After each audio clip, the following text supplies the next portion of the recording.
Assalamualaikum Kak Intan. Waalaikumsalam Umi. Bagaimana kabarnya ini Kak Intan? Alhamdulillah luar biasa. Allahu Akbar. Allahu Akbar. Alhamdulillah kita semua dalam keadaan sehat walafiat. Nah, hari ini Umi mau membawakan sebuah cerita nih. Sebuah cerita singkat, yaitu cerita pendek yang bertemakan tentang kehidupan kita sehari-hari. Nah, Kak Intan mau tahu nggak judul ceritanya apa? Mau Umi. Nah, judul ceritanya yaitu Saling Mengingatkan. Kan itu sangat-sangat sesuai dengan kehidupan kita sehari-hari. Tapi sebelum Umi mulai ceritanya, Umi mau tanya nih sama Kak Intan. Kak Intan hari ini sudah mengingatkan abang, ibu, sudah mengingatkan belum hari ini? Udah Umi. Ayo, mengingatkan siapa Kak? Mengingatkan abang pakai masker kalau keluar. Wih, alhamdulillah sudah mengingatkan abang. Mau kemana rupanya abangnya Kak Intan? Mau ke masjid Umi. Mau ke masjid, mau sholat zuhur ya? Iya Umi. Iya, alhamdulillah. Nah, di masa pandemi ini memang sudah seharusnya kita kemana-mana keluar itu memakai masker. Bagus, Kak Intan sudah mengingatkan abangnya untuk menggunakan masker. Nah, jadi langsung aja ya. Kak Intan udah penasaran kan sama ceritanya? Penasaran Umi. Oke, dengarkan baik-baik ya Kak Intan. Cerita pendek dengan judul Saling Mengingatkan. Jadi di suatu pagi yang cerah, ada seorang anak yang bernama Sarah Anjani. Nah, Sarah Anjani ini lebih akrab dipanggil Sasa. Sasa ini terkenal pintar di kelasnya dan juga dia memiliki sikap yang ramah. Jadi tuh setiap pagi, bahkan setiap dia di sekolah, pasti dia tidak sungkan untuk menegur guru-gurunya, teman-temannya, dan juga satpamnya yang menjaga pintu gerbang di sekolahnya. Jadi di pagi hari itu Sasa mau berangkat ke sekolah, tapi Sasa bingung nih mau memakai kerudung yang mana ya. Sasa memegang dua kerudung. Akhirnya Sasa memanggil Bunda. Bunda, katanya. Iya sayang, kata bundanya. Kebetulan bundanya masuk ke kamar. Jadi Sasa nanya, Bunda, Sasa bingung nih, Sasa mau pakai jilbab yang mana ya? Lebih bagus yang mana Bunda? Katanya sambil menunjukkan dua kerudung yang dipegangnya. Jadi bundanya ini pun melihat-lihat kerudung yang dipegang oleh Sasa. Dibandingkanlah mana yang lebih baik untuk dipakai Sasa ke sekolah. Akhirnya, pilihan Bunda jatuh kepada jilbab berwarna putih polos. Lalu Sasa bertanya, Bun, kenapa Bunda pilih kerudung yang berwarna putih polos ini, kenapa tidak yang bermotif ini? Lalu bundanya menjawab, iya soalnya kan Sasa mau berangkat ke sekolah. Nah, jadi bunda rasa dan memang lebih baik apabila Sasa menggunakan jilbab atau kerudung yang berwarna putih polos. Kalau Sasa menggunakan jilbab yang berwarna yang ada motifnya ini, motif kupu-kupunya ini, maka Sasa terlihat berlebihan sayang, kata bunda. Akhirnya Sasa mengerti, oh iya ya bunda, lebih baik kita menggunakan pakaian yang sederhana, yang sesuai dengan syariat agama Islam, katanya. Iya benar sayang, ucap bunda sambil mengelus kepala Sasa. Akhirnya Sasa menggunakan jilbab yang berwarna putih polos. Namun dia masih kesulitan nih menggunakan jilbabnya. Sampai akhirnya dia bilang, Bunda, tolongin Sasa dong bun, tolongin Sasa memakai jilbab ini, katanya. Baru bunda bilang, baik sayang, sini sayang, biar bunda pakaikan, kata bunda. Akhirnya dipakaikanlah kerudung putih polos tadi kepada Sasa. Nah, setelah memakai kerudung, akhirnya bunda dan Sasa turun ke bawah untuk menyantap sarapan. Dan mereka juga sudah ditunggu oleh ayah Sasa. Setelah sarapan, mereka pun Sasa pun berangkat ke sekolah dengan diantar oleh ayah Sasa. Lalu karena Sasa ini terkenal ramah, jadi pas masuk gerbang dia menyapa Pak Satpam. Selamat pagi Pak Satpam, katanya. Pagi Mbak Sasa, kata Pak Satpam. Lalu masuklah dia ke kelasnya. Tapi sampai di kelas dia dikejutkan oleh dua orang temannya yang bernama Sherlyn dan Dwi. Mereka itu di dalam kelas terlihat seperti ingin membuka kerudungnya. Lalu Sasa mendekat, ditanya Sasa, loh Dwi, Sherlyn, kenapa? Kok mau buka jilbab sih? Kata Sasa. Terus dijawab oleh si Sherlyn, ih panas tahu Sa, katanya. AC-nya soalnya nggak hidup, jadi panas banget, gerah, katanya sambil berusaha untuk membuka jilbabnya. Namun ditahan sama Sasa. Baru bilang Sasa, nggak boleh tahu Sherlyn, kita kan memang sudah diwajibkan untuk memakai kerudung di sekolah. Sebentar aja kok AC-nya mati, pasti bakalan hidup kalau kalau pembelajarannya sudah dimulai katanya. Tapi panas Sa, ya gitu kan kita masih kecil, jawab Dwi yang menyambung obrolan dari Sasa dan Sherlyn. Kita kan masih kecil, jadi kayaknya nggak perlu deh pakai jilbab. Loh, siapa bilang? Kata Bunda Sasa, katanya kan. Kata Bunda Sasa, kita sebagai umat muslim diwajibkan untuk memakai kerudung, terutama bagi perempuan. Iya, bagi perempuan, kata Sasa. Terutama bagi perempuan, jadi diwajibkan untuk memakai kerudung. Udah gitu, walaupun kita masih kecil, nah dari kecil itulah kita melakukan kebiasaan tersebut. Jadi supaya pas besarnya nanti nggak males-malesan pas mengenakan jilbab, jadi sudah terbiasa, kata Sasa. Barulah Dwi dan Sherlyn ini memasang wajah yang tampak terlihat malu. Mereka malu gitu kan. Oh, Sasa aja punya pemikiran seperti itu, kata mereka kan. Jadi dengan perlahan mereka pun memperbaiki jilbabnya lalu mengatakan, iya ya Sa, maaf ya Sa, tadi mau dilepas kerudungnya. Insya Allah nggak bakal dilepas lagi kok, bakal ditahan walaupun panas katanya. Nanti lama-lama terbiasa. Iya bagus teman-teman, memang harus seperti itu, jangan dilepas ya jilbabnya, kata Sasa gitu. Oh udah deh, setelah itu mereka pun belajar mengikuti pembelajaran dari pagi hingga pulang sekolah. Jadi pas pulang sekolah itu Sasa pulang berjalan sama Putri. Kebetulan rumah Putri dan Sasa ini berdekatan. Begitu Putri ini juga merupakan teman sebangku Sasa. Jadi pas di jalan ternyata mereka dikagetkan lagi nih. Mereka berdua, Putri dan Sasa, dikagetkan lagi nih. Putri duluan yang manggil si Sasa. Saya lihat deh, ada apa tuh kok rame-rame ya? Kok ada Saga di situ, kata Putri gitu.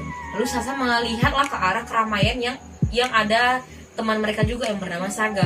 Lalu mereka mendekat. Sasa bertanya pada Saga, Saga, ada apa nih kok rame-rame?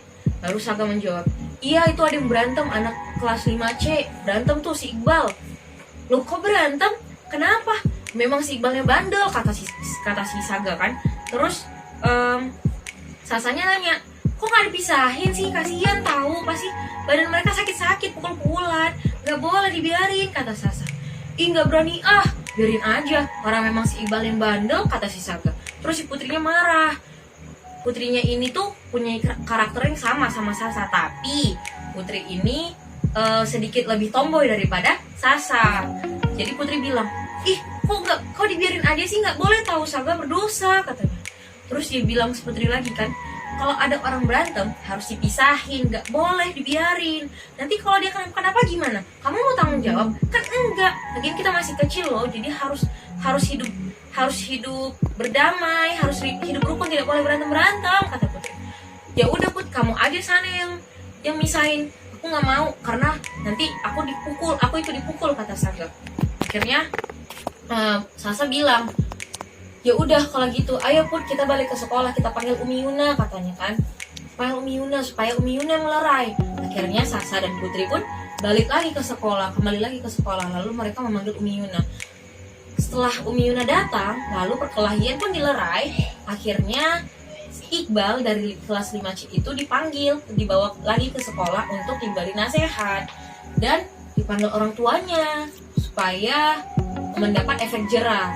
Terus akhirnya si Sasa, Putri dan Saga pulang bersama-sama ke rumahnya.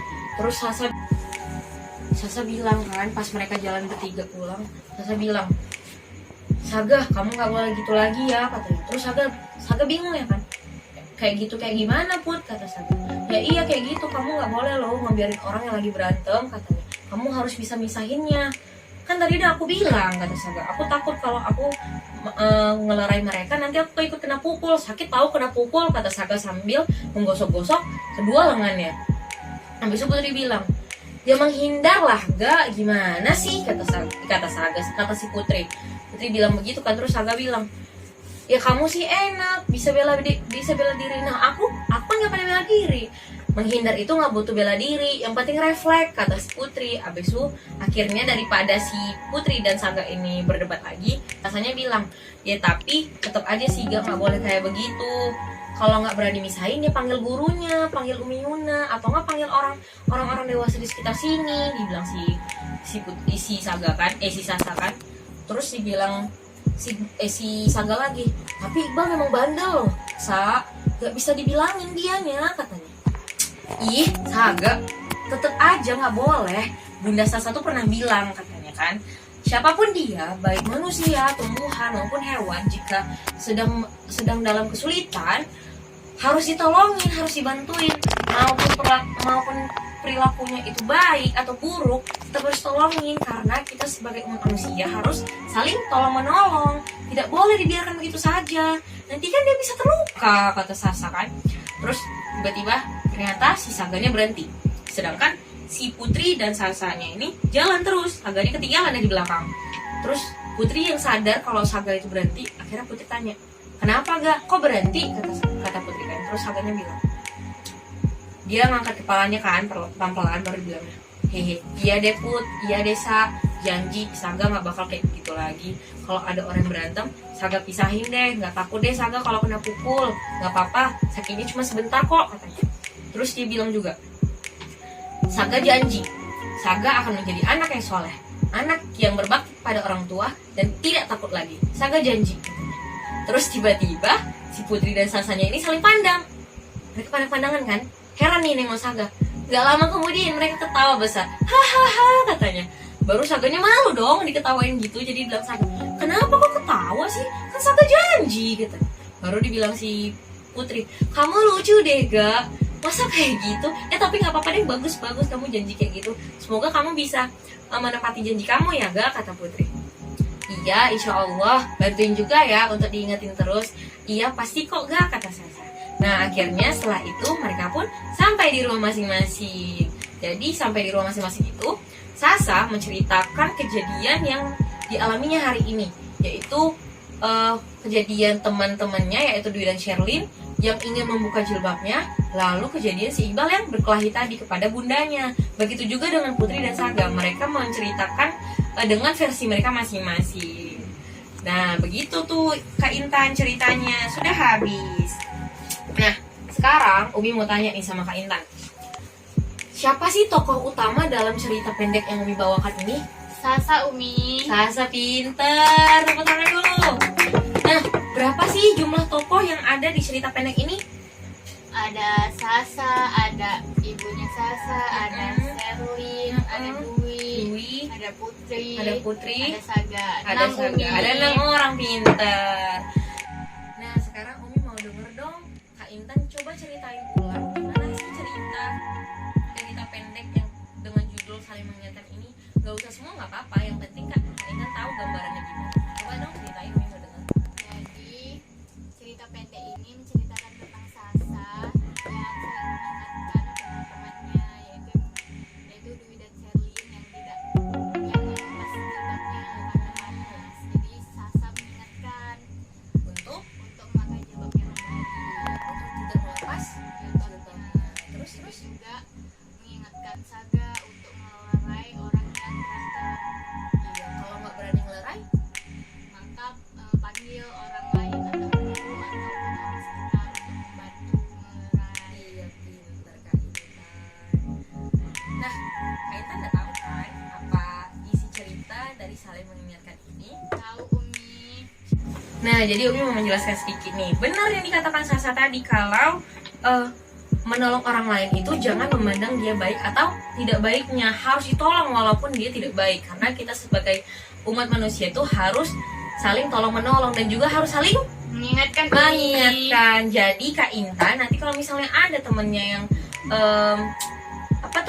yang melakukan sebuah hal yang tidak baik, jadi Kak Intan ingatkan ya, sama seperti Kak Intan mengingatkan abang Kak Intan tadi untuk menggunakan Masker. masker. Iya pintar. Nah, karena sudah selesai cerita yang Umi bacakan, berarti berakhirlah sudah pertemuan kita hari ini. Umi harapkan apa yang udah Umi sampaikan, apa yang udah Umi jelaskan, apa yang udah Umi ceritakan kepada Kak Intan dapat Kak Intan pahami dan mengambil maknanya, yaitu makna untuk saling mengingatkan, dan tolong tolong menolong. Pintar. Jadi dimanapun Kak Intan berada harus saling mengingatkan orang lain, tapi ingatkannya dengan bahasa yang sopan, bahasa yang baik. Jangan nanti karena ada orang lain kan, dimana-mana kita ada orang terus orangnya itu buat hal yang tidak baik, kita bilang nggak boleh gitu tahu, Nggak boleh, itu bahasanya kasar. Jadi bilang pelan-pelan, kakak atau enggak tante, ibu, adik, nggak boleh kayak gitu ya, nggak boleh buang sampah. Kan ada tong sampah, jadi buang sampahnya buang sampahnya di tempat sampah, jangan buang sembarangan. Jadi menggunakan bahasa yang baik. Oke, pintar. Nah, mari kita tutup pertemuan kita hari ini dengan mengucapkan hamdalah. Alhamdulillahirabbil alamin. Terima kasih Kak Intan. Wassalamualaikum warahmatullahi wabarakatuh. Waalaikumsalam warahmatullahi wabarakatuh, Umi.